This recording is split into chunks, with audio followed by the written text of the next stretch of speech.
जी, मैं हूं नदीम सिद्दीकी, मैं टसन पाकिस्तान के साथ मौजूद हूँ। मैं डिस्ट्रिक्ट साउथ के इलाके में और मेरे पीछे देख सकते हैं कि यकीनन ये DMC साउथ का दफ्तर है, जिसके सामने सीवरेज का गंदा पानी जो जगमगाता हुआ नज़र आ रहा है। शहर कराची के मुख्तलिफ मकामात की तरह सीवरेज का पानी डिस्ट्रिक्ट साउथ में भी नज़र आएगा। अपने कैमरामैन साथी जो हमारे अमजद इकबाल है उनसे कहूँगा कि पानी दिखाएं, उसके साथ दफ्तर की जो बिल्डिंग है इसकी जो गेट है उसको ज़रा दिखाएं कि यकीनन यहाँ से रोज़ाना आना जाना निकलना कितना दुश्वारी का बाइस बनता है लोगों के लिए और कितनी तकलीफ़ का बाइस बन रहा होता है। इसी तरह से यहाँ पर दरवाजे पे जो है वो कुत्ते मंडला रहे होते हैं और दीगर जो आने वाले अफसरान हैं उनकी नज़र इस पर नहीं पड़ती। शहर कराची के मुख्तलिफ मकामात पर जिस तरह से सीवरेज का निज़ाम धर्म भरम है, यही सूरत हाल कुछ डिस्ट्रिक्ट साउथ के बिल्कुल मेन मरकज़ी दफ्तर पर है। जो सरेआम जो पानी यहाँ से जामा कलात का रोड जाया करता है उस रोड पे मौजूद है और यहाँ पर ये पानी गंदा नज़र आ रहा है। तो बराए मेहरबानी DMC साउथ समेत जो कराची वाटर सर्विस बोर्ड के लोग हैं उनसे गुजारिश है, दरख्वास्त है कि बराए मेहरबानी इस पानी को साफ़ किया जाए ताकि आने जाने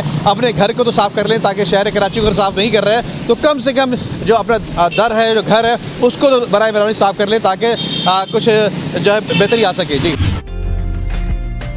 उम्दा में पकाएं और जी भर के खाएं।